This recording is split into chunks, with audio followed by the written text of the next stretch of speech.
Shema Israel, Yahweh Elohim. So I want to start again by giving honor and praise and esteem to the Most High Yah. Because these last couple of weeks, and really it's been like the last couple of months, have been some of the most trying times that I've had in my life in a very, very long time. And I thank the Most High for them. Now, that may seem strange that I'm thanking the Most High Yah for my trying times, but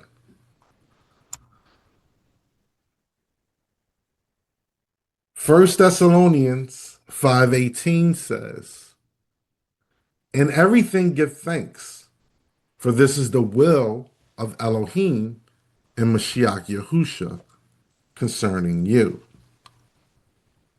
And also Second Corinthians 4:16 through 18, it says, "For which cause we faint not, but though our outward man perish, yet the inward man is renewed day by day.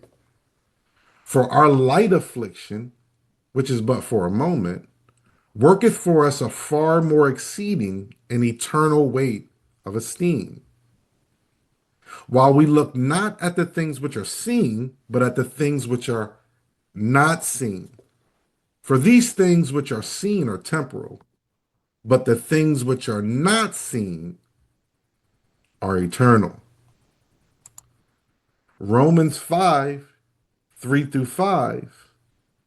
"And not only so, but we esteem in tribulations also, knowing that tribulation worketh patience, and patience, experience, and experience, hope. And hope maketh not ashamed, because the love of Elohim is shed abroad in our hearts by the Ruach HaKodesh, which is given unto us." Hallelujah. These trying times.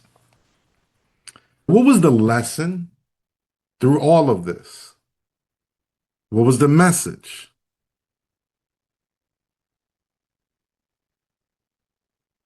I actually truly believe that it was a sign of the times. I think that's what Yahuwah was showing me.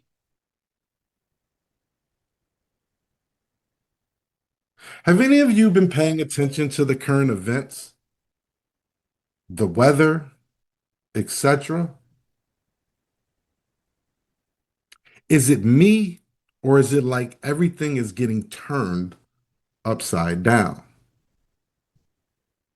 Now, if you were here for the last apology studies, I'm just reiterating what Moreh Netanyahu talked briefly about. There are wars and rumors of wars, kingdoms and nations fighting, famine, plagues, earthquakes, you name it. I heard one guy say recently that he gives America about 5 more years of being the world's superpower. A year and a half of financial growth for America, and then a steep drop off from there if the economy does not change. Now, honestly, I don't know how much I believe that, but it was interesting to hear.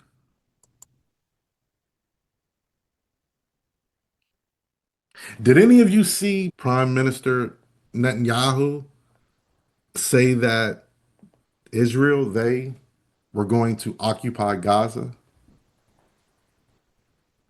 He backtracked when he received backlash from his citizens, but I believe that he will eventually succeed in taking over and occupying Gaza. Now, if you remember, That was Trump's original plan. You see, the destruction of and the occupation of Gaza, as well as the eventual destruction of Ukraine and possibly Taiwan, well, it's good for the American economy. Why, you ask? Because war boosts the economy and provides jobs. Who do you think is going to rebuild these places? It's going to be American workers or Western workers. The pictures you see here is of a beach in Gaza, and I'm sure it looks even more desolate now. Something else that I have noticed over the last few months is people uttering things with their mouths and it coming to pass quickly.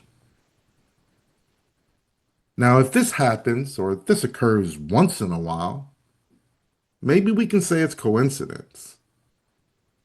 But when it occurs numerous times, in fairly quick succession, I might add, that's not coincidence. That's Yah. Revelations 3:15 through 16. I know thy works, that thou art neither cold nor hot. I would that there were cold or hot. So then, because thou art lukewarm and neither cold nor hot, I will spew thee out of my mouth. Mishpachah, this is not the time to be lukewarm or on the fence. Peter 5:8. Be sober, be vigilant, because your adversary, the devil, as a roaring lion, walketh about seeking whom he may devour. A lot of times when we see and we go through some of these things that I've laid out, we might be like, man, Hasatan or the devil is working overtime. You ever misplace your keys or something and be like, the devil is messing with me right now? I know I have. In the past, I would do this mental exercise where I would look at an event, let's say like a war, and I would start by asking myself, why? For instance, like Russia and Ukraine. Why are they at war? Well, Ukraine has resources that Russia does not, like grain, etc. Ukraine, more specifically the Crimean Peninsula, it would give Russia a more strategic access to the Black Sea and also to the Mediterranean Sea. But why do they need that access? Well, that would be to receive and transport goods, mostly oil, more efficiently, but also to oppose Americans' dominance in the Mediterranean. But why do they need to do that? Well, that would be to box NATO and the West into a general area. You see, with China controlling the East and then Russia patrolling the West, it would put pressure on NATO and the West and turn the tides of dominance. To make a long story short, we could continue this exercise, and it would eventually take us all the way back to the Garden of Eden and the struggle of good versus evil.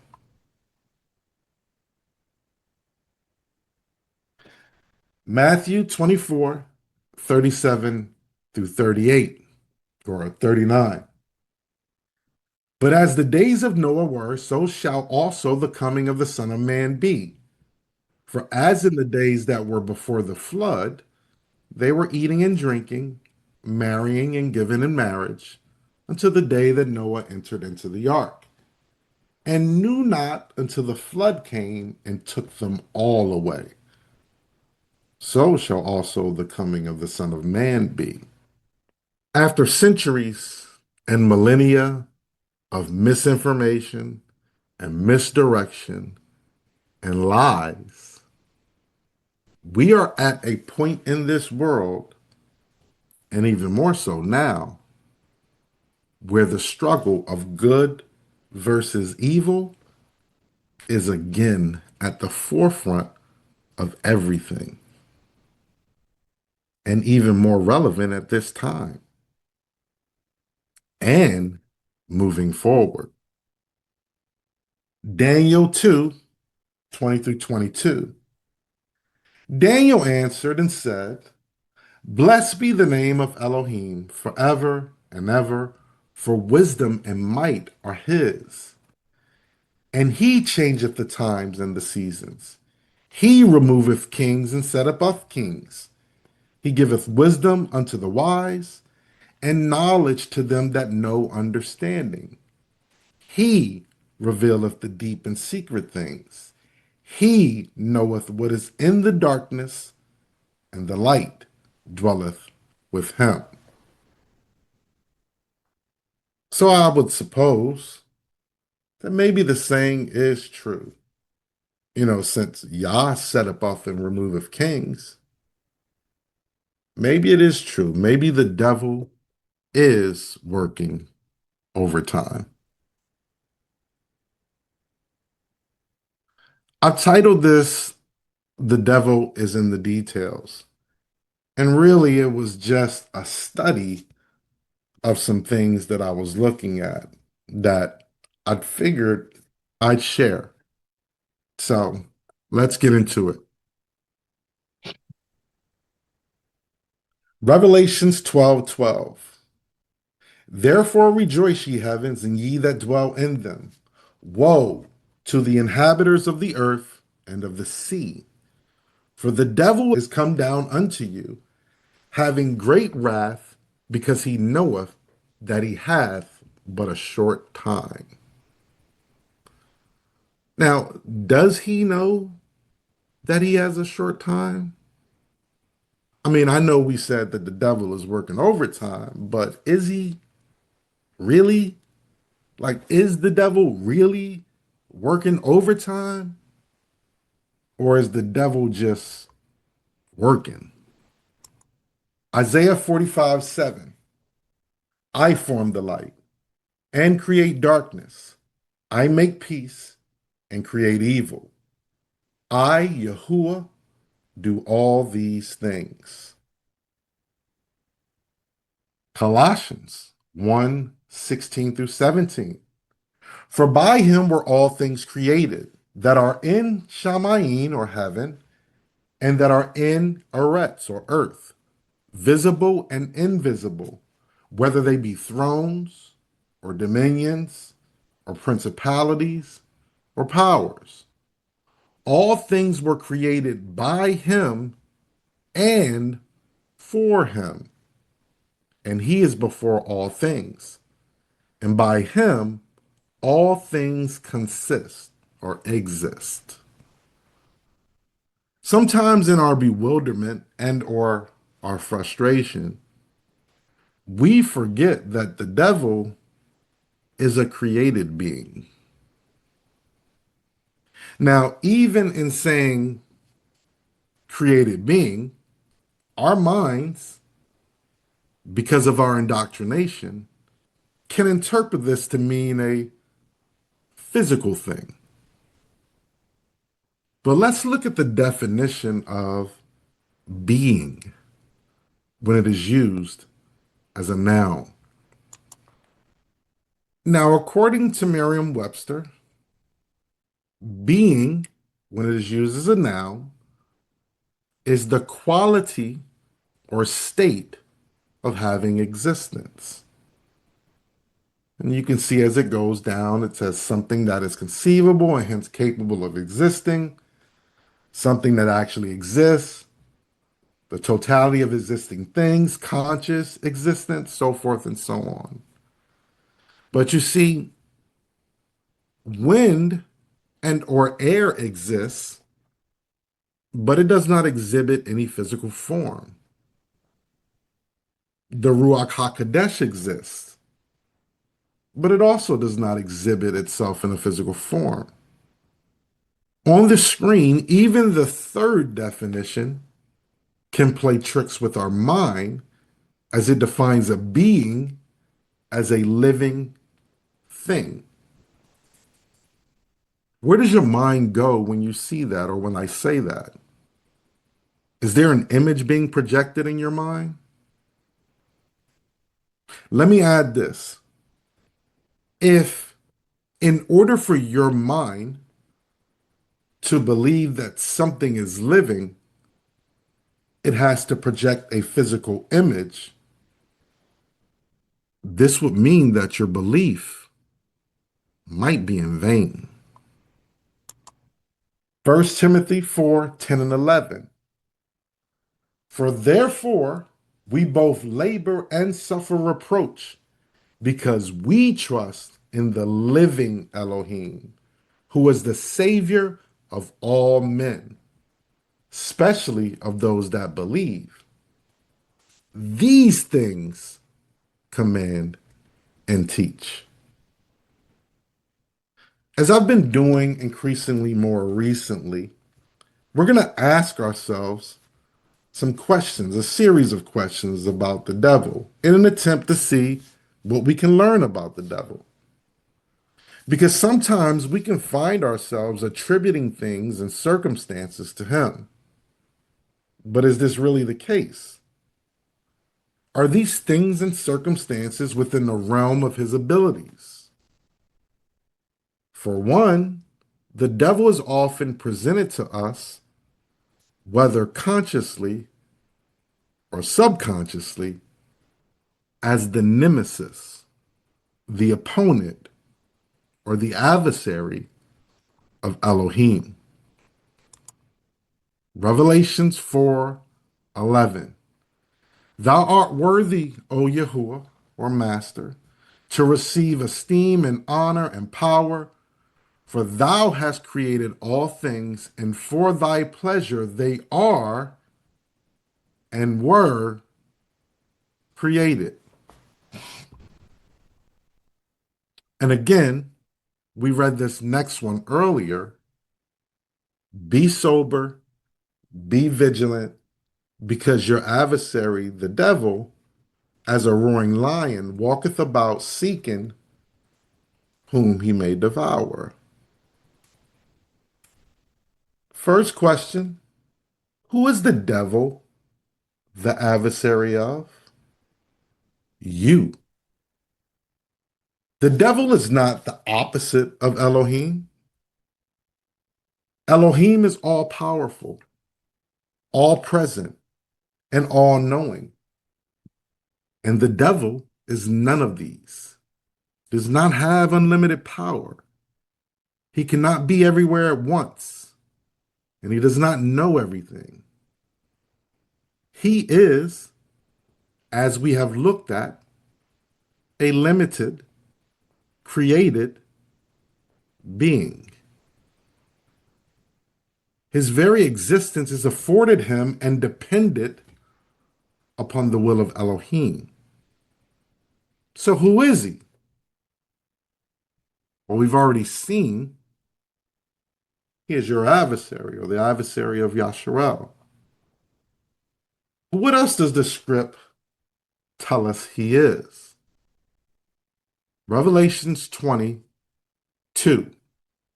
And he laid hold on the dragon, that old serpent, which is the devil, and Satan, and bound him 1,000 years. Now, the terms that we see here in Revelation, they are descriptive terms. Dragon comes from the Greek word drakon, which means a fabulous kind of serpent. Fabulous in the sense of fascination, or as you can see in the brackets from the Greek word derkoma, which means to look or to appear, that is, appear fascinating or fabulous. Now, this stands in contrast with what Torah tells us about Mashiach.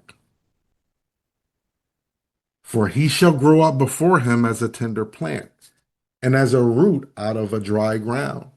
He hath no form, no comeliness, and when we shall see him, there is no beauty that we should desire him.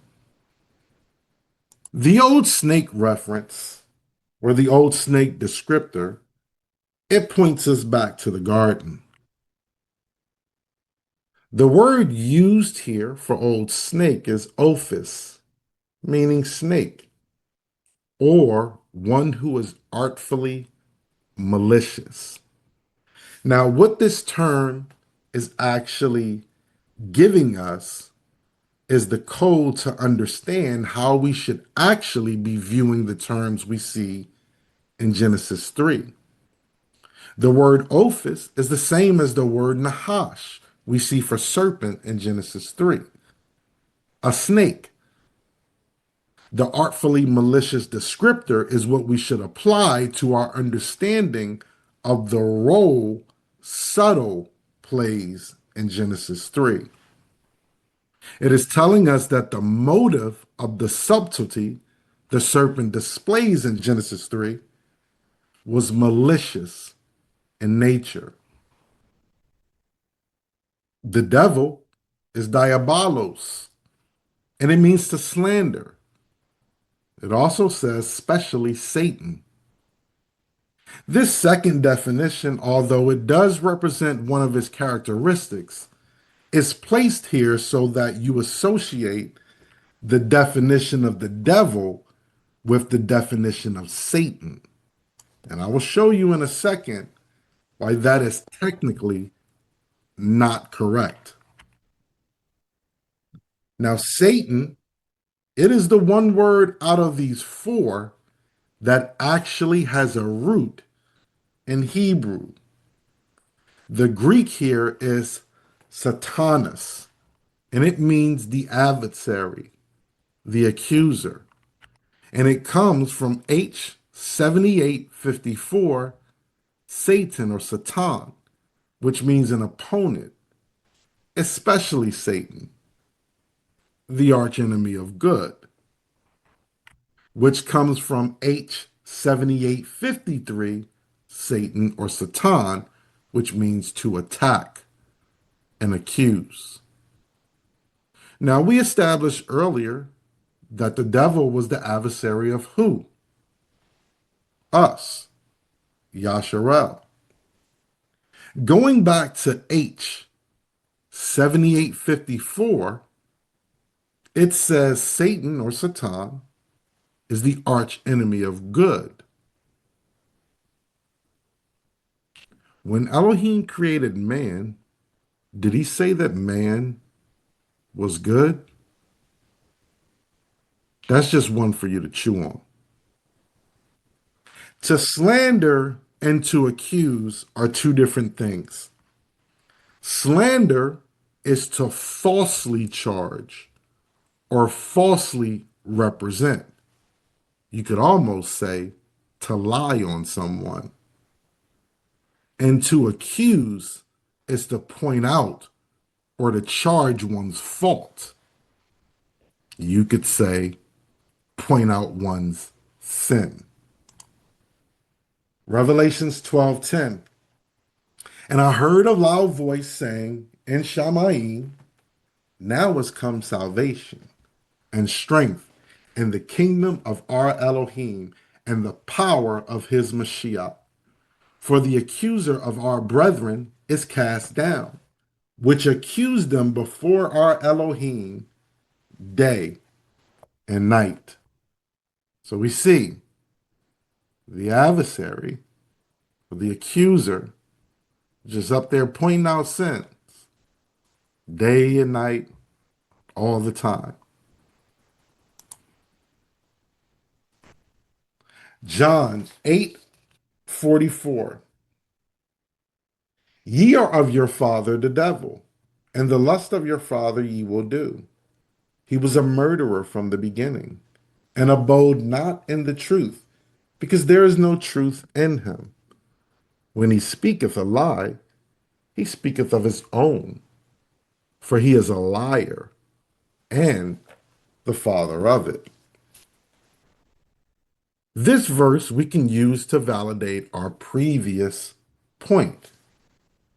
Yahusha uses the term the devil, that is, diabolos, or slander, which we said was to falsely accuse or lie.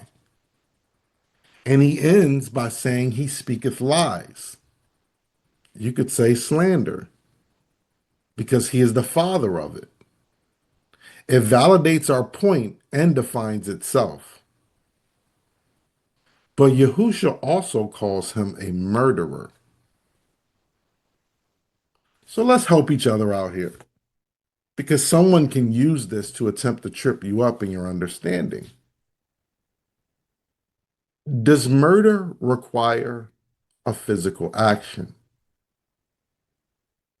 What are the kryptonite scriptures to prove that point? Matthew 5:21 and 22. Ye have heard that it was said by them of old time, thou shalt not kill.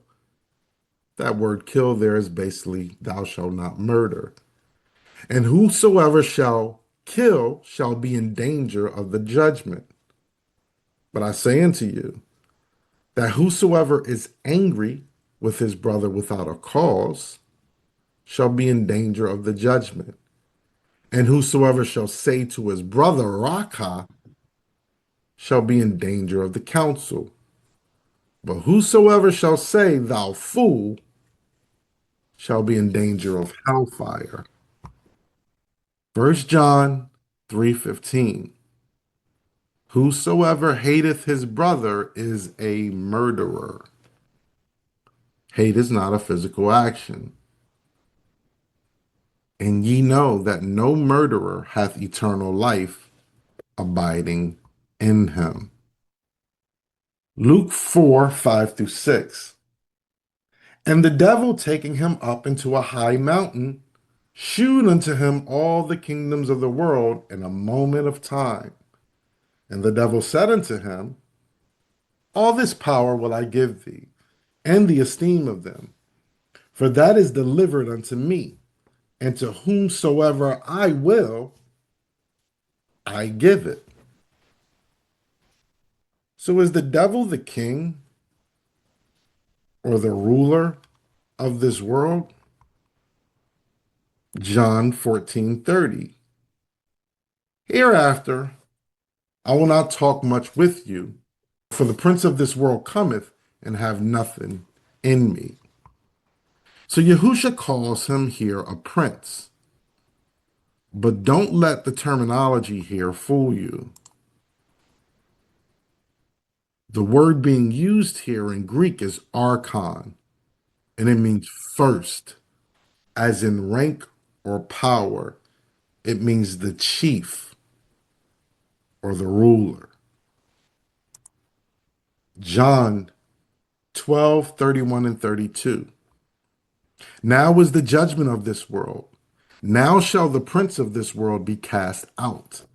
And I, if I be lifted up from the earth, will draw all men unto me. Now, Yahusha again here uses archon. But here's an interesting side note for you. In John 14, Yahusha said the prince of this world cometh. That is future tense. In John 12, Yahusha says, Now will the prince of this world be cast out. That's present tense. And you can almost see like a swap or a role reversal here. The prince of the world is cast out, Yahusha is lifted up and will draw men unto him. Ask yourself a question. When was the devil cast out of Shamayim or heaven? Makes you rethink if you truly understand Genesis 6, huh? Just saying. In Ezekiel 28, Yahuwah is announcing judgment on Tyrus. Now, if you are reading or you have an ESV or some other versions, it may say Tyre, which they both are the same. It was a kingdom, now a city in the country of Lebanon. Understanding of Ezekiel 28, it differs depending upon whom you ask. Some believe it is talking about a literal person. Others believe it is speaking about the devil. Some believe it has dual meanings. What we are focused on is the first two sections of Ezekiel 28. Ezekiel 28, 1 and 2. The word of Yah came again unto me, saying, Son of man, saying to the prince of Tyrus, Thus saith the master Elohim, because thine heart is lifted up, and thou hast said, I am Elohim, I sit in the seat of Elohim in the midst of the seas. Yet thou art a man and not Elohim, though thou set thine heart as the heart of Elohim. Now, the word for prince used here, it's different. It is Nagid, but it also can mean chief, but more in the way of like a leader or a commander.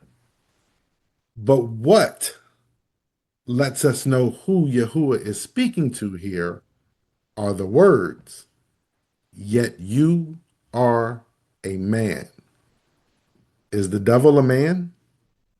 Ephesians 2, 1 and 2.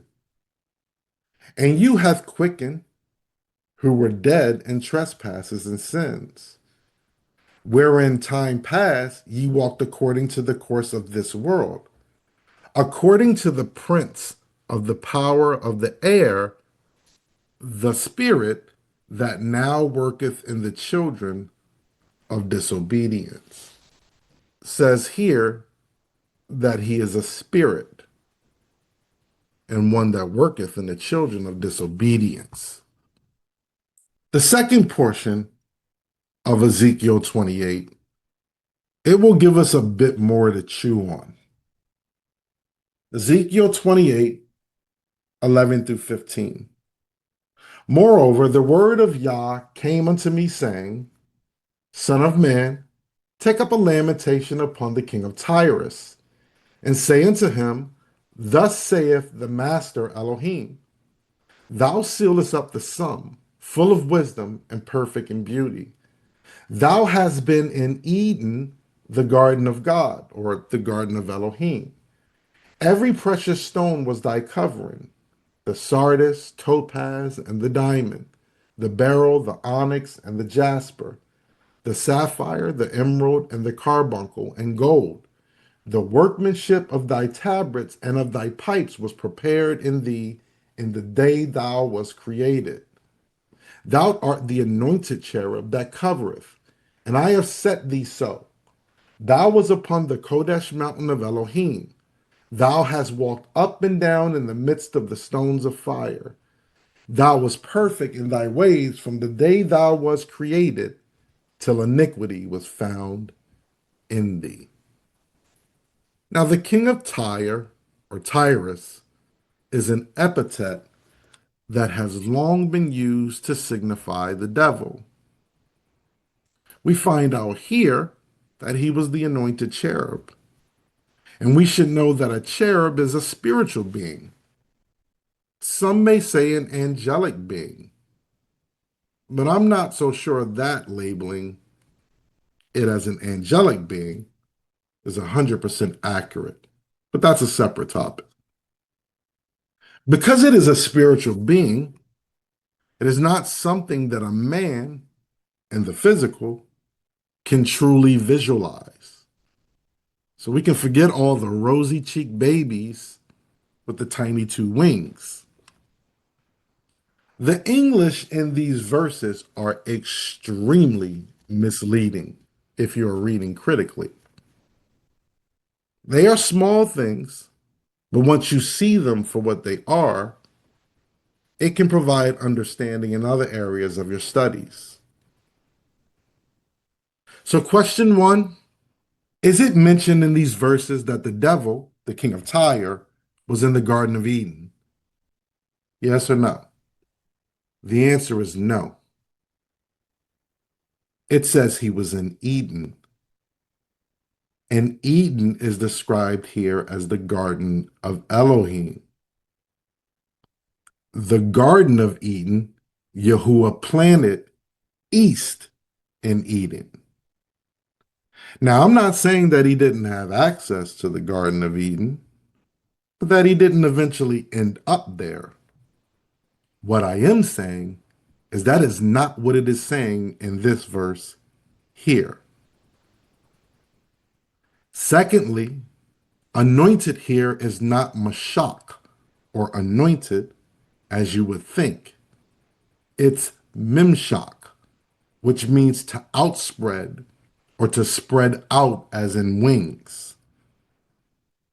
And covereth is not kapor like you would think. It is sakak, which means to entwine as a screen, a fence to protect. So allow me to reread these verses as I believe they were intended from the understanding of the definitions.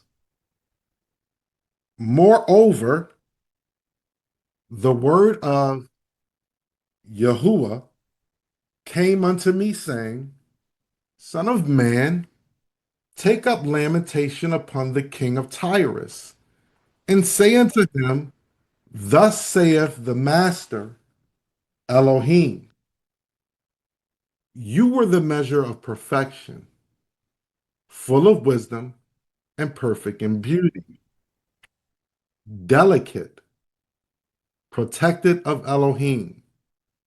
Every precious stone was thy covering, the sardis, topaz, diamond, beryl, onyx, jasper, sapphire, emerald, carbuncle, and gold. The workmanship of thy tabrets and of thy pipes was prepared in thee in the day that thou was created.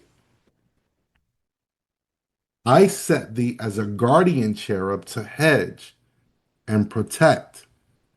Thou was upon the holy or Kodesh mountain of Elohim. Thou hast walked up and down in the midst of the stones of fire.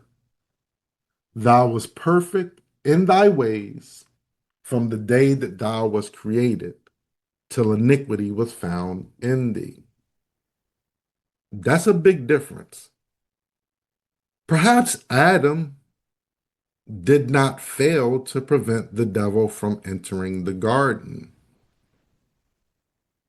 Perhaps he was supposed to be there for the purpose of protection. I'm asking, I'm not exclaiming. But again, when was the devil cast out of heaven? 1 Kings 22:19 through 22. And he said, Hear thou therefore the word of Yahuwah. I saw Yahuwah sitting on his throne, and all the host of Shamayim standing by him on his right hand and on his left. And Yahuwah said, Who shall persuade Ahab that he may go up and fall at Ramoth Gilead? And one said on this manner, and another said on that manner. And there came forth a Ruach and stood before Yahuwah and said, I will persuade him. And Yahuwah said unto him, Wherewith? And he said, I will go forth and I will be a lying spirit in the mouth of all his prophets. And he said, Thou shalt persuade him and prevail also. Go forth and do so. Another question for you. How many hosts of Shammai were standing by Yahuwah? The reason it says all is to set the imagery that the Ruach coming forth is coming forth from amongst the host of Shammai. I'm just saying.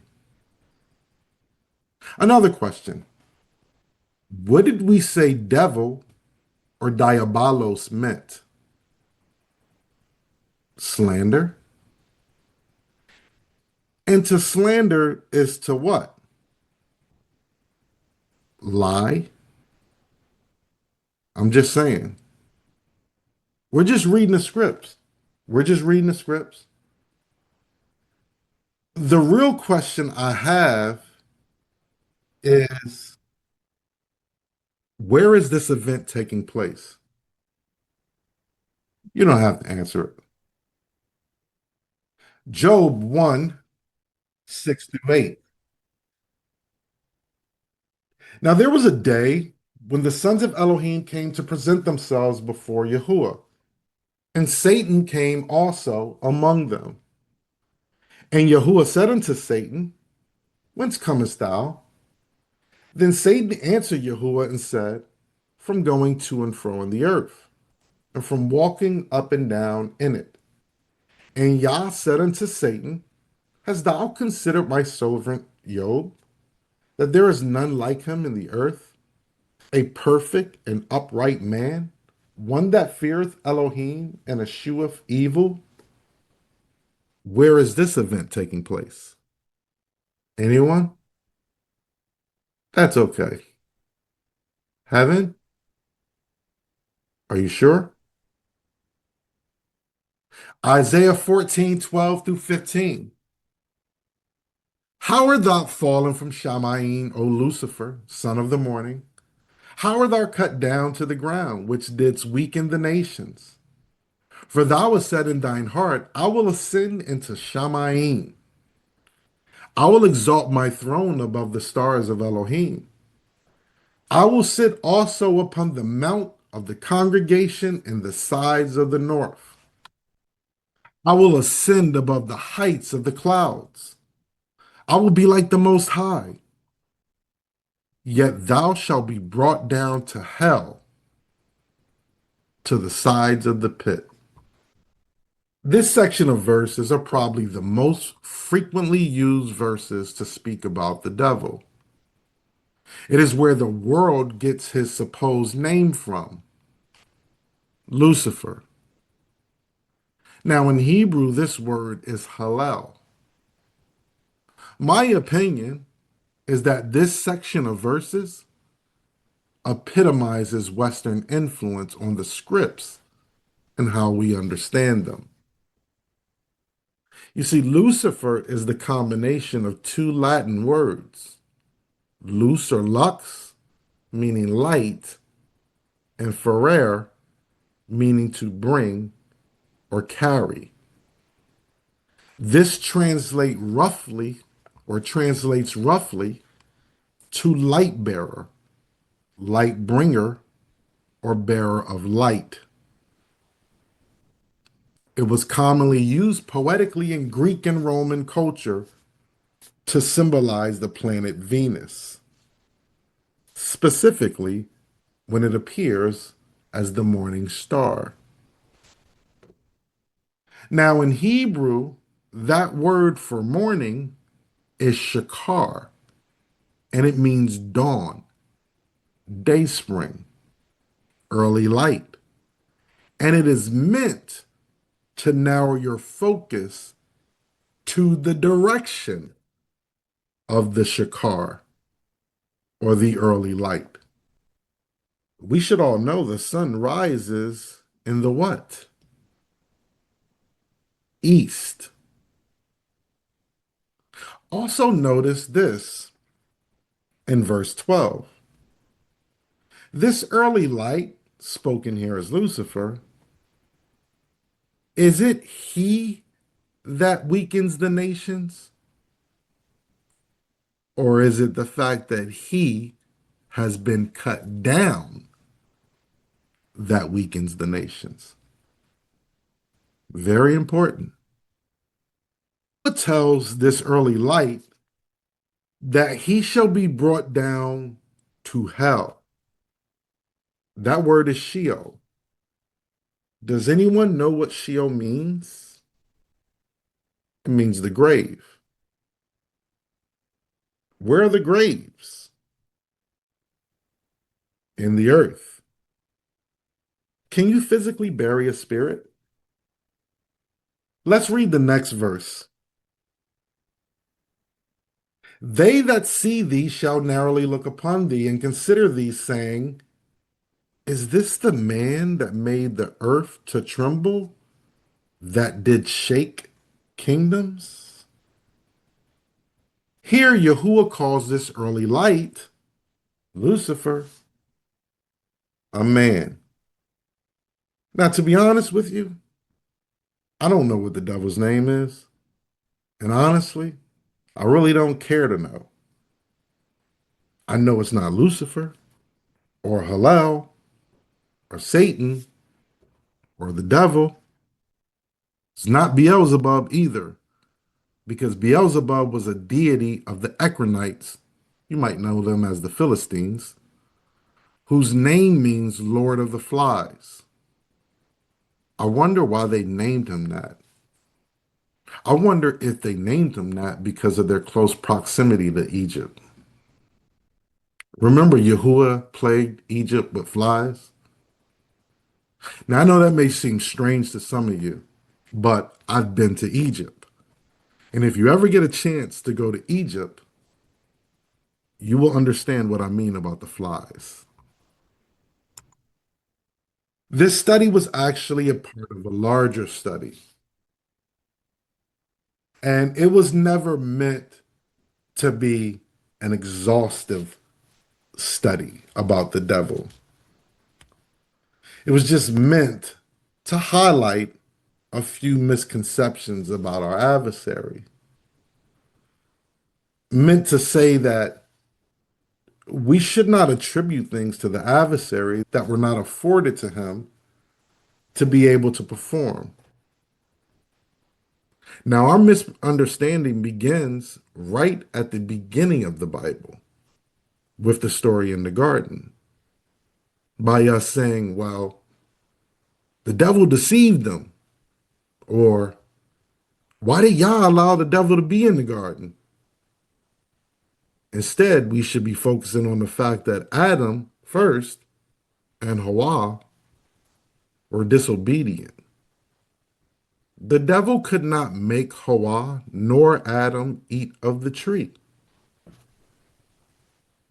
Sure, the adversary played off of the desires that were already in their hearts,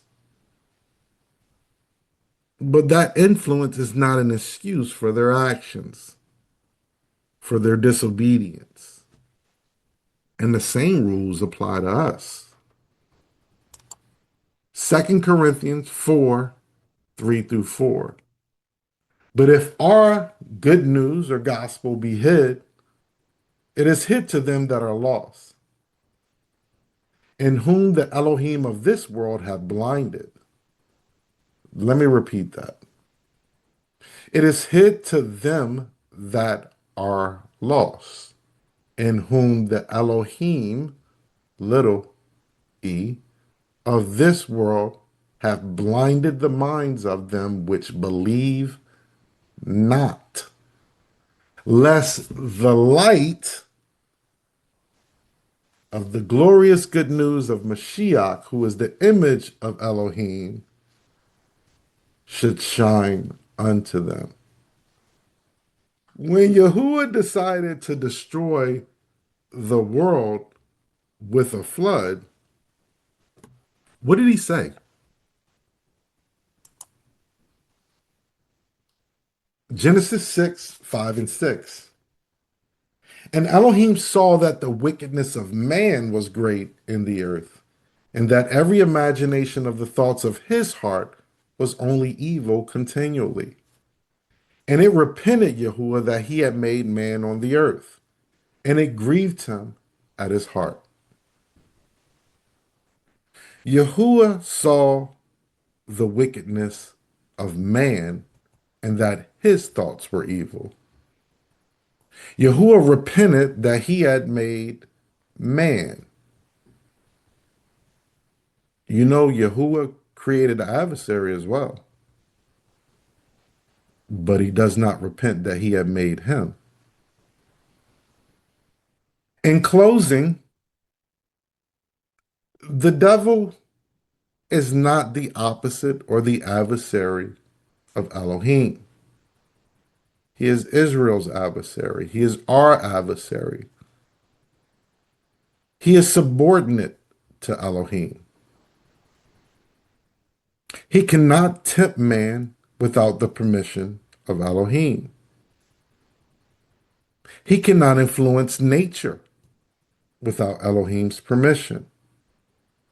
Nor can he harm, touch, kill. He can't even mention a believer's name without Elohim's permission.